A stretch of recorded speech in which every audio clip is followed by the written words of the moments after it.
سرکاری ملازمین کی تنخواہ میں اضافے کے لیے 3 تجاویز زیر غور۔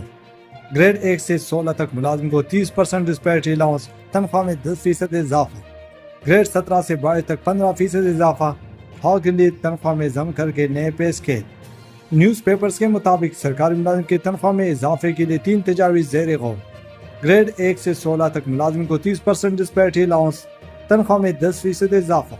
گریڈ 17 سے 22 تک 15% اضافہ، ایڈہاک کے لیے تنخواہ میں ضم کر کے نئے پے اسکیل۔ تفصیلات کے مطابق وفاقی حکومت نے آئندہ مالی سال 2025-26 کے وفاقی بجٹ میں گریڈ 1 سے 16 تک ملازمین کے لیے 30% ڈسپیرٹی الاؤنس اور مہنگائی کے تناسب سے تنخواہ اور پنشن میں 10% اضافے سمیت 3 تجاویز کا جائزہ لینا شروع کر دیا ہے۔ ایکسپریس نیوز کے مطابق تینوں تجاویز کی قومی خزانے پر مالی بورڈ سے متعلق الگ الگ ورکنگ پیپرز وفاقی کابینہ کے خصوصی اجلاس میں پیش کیے جائیں گے اور وزیراعظم کی زیر صدارت ہونے والے اس اہم اجلاس میں سرکاری ملازم کی تنخواہ اور پنشن میں اضافے سے متعلق حتمی منظوری دے کر 10 جون کو وفاقی بجٹ پارلیمنٹ ہاؤس میں منظوری کے لیے پیش کیا جائے گا۔ ذرائع کا کہنا ہے کہ سرکاری ملازم کی تنخواہ اور پنشن میں اضافے کے لیے تیار کردہ تجاویز میں پہلی تجویز یہ دی گئی کہ گریڈ 1 سے 16 تک ملازمین کے لیے 30% ڈسپیرٹی الاؤنس دیا جائے اور گریڈ 17 سے 22 تک 15% اضافے کی تجویز دی گئی ہے۔ دوسری تجویز یہ ہے کہ مہنگائی کے تناسب سے بجٹ میں تنخواہ اور پنشن میں 10% اضافہ کیا جائے، جبکہ تیسری تجویز یہ ہے کہ سرکاری ملازم کو ملنے والے ایڈہاک ریلیف میں سے 1 یا 2 ریلیف تنخواہ میں ضم کر کے نئے پے اسکیل جاری کیے جائیں۔